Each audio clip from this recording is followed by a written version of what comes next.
Tun a daren jiya rigima ta barke a cikin akawun ɗin TikTok na Rabi'u Garba Gaya. Rabi'u Garba Gaya dai shahararren mataimaki ne na musamman ga mawaƙin na jam'iyyar APC Dauda Kahutu Rarara ta bangaren yaɗa labarai. Rabi'u Garba Gaya ya saki wata sabon waƙa ta Dauda Kahutu Rarara mai takin bar su a zamna a kotu da su za su sha ƙasa. Waƙar dai mai takin bari a zamna a kotu su za su sha ƙasa ta samu armashi da kuma karɓuwa wurin al'umma. Sai dai ta bangare ɗaya rigima ta barke a cikin akawun ɗin nashi sanadiyar 'yan comment section, inda wasu da dama ke yin zagi, wasu kuma suna yabawa ga irin wannan waka da Dauda Kahutu Rarara yi. Ta bangare ɗaya kuwa za ku yi cewa shahararren mawaƙin na jam'iyyar NNPP wato Tijjani Gandu ya yi bidiyo ya bayyana ma al'umma cewa Allah ya ba shi lafiya har yanzu amma an sallame shi a asibiti, inda ya kira ga al'umma da su mayar da hankali domin kuwa ya ga ana yawo da wani account wanda aka ce nashi ne kuma yana neman taimako. Tijjani Gandun ya ce ko kusa ba a yi haka da shi ba, kuma shi Allah ya taimaka ya yi abinsa a cikin rufin asiri, bai nemi kowa ya tallafa masa ba.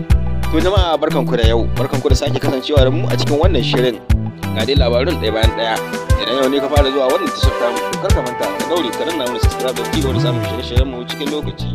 Shahararren mawaƙin na jam'iyyar APC Dauda Kahutu Rarara ya ƙara fitar da wata sabuwar waƙa mai takin bar su a zamna a kotu su za su sha ƙasa.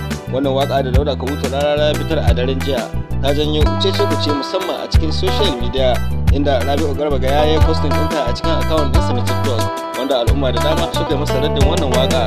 Wasu kowa daɗi suka jiya kuma suka yaba tare da yin farin ciki sakamakon jin wannan wakar.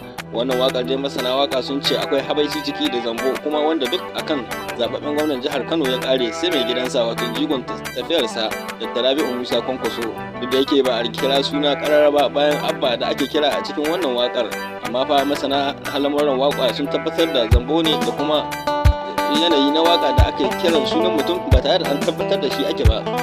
Da haka dai yan kwankwasiya da nama sun yi kwamen marasa daɗin kallo a cikin wannan akawun ɗin na Rabi'u Garba Gaya.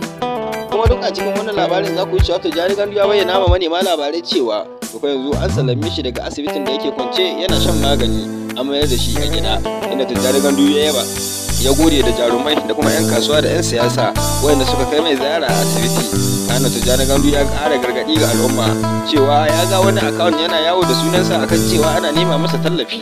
Tijjani Gandu ya karyata wannan magana ya kuma ce 'yan 419 ne, haka ma ya bada damar cewa duk inda aka samu sa'a a tuhume su kuma a kama su, domin kuwa shi bai ce kowa ya taimaka masa ba akan wannan lamarin. Tijjani Gandu ya yaba ya gode ma Allah irin yadda ya bashi dama ya ɗauki nauyin kansa har zuwa lokacin da Allah ya bashi lafiya.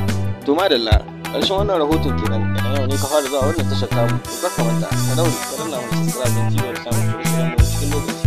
Mun gode da lokacin da mu huta lafiya.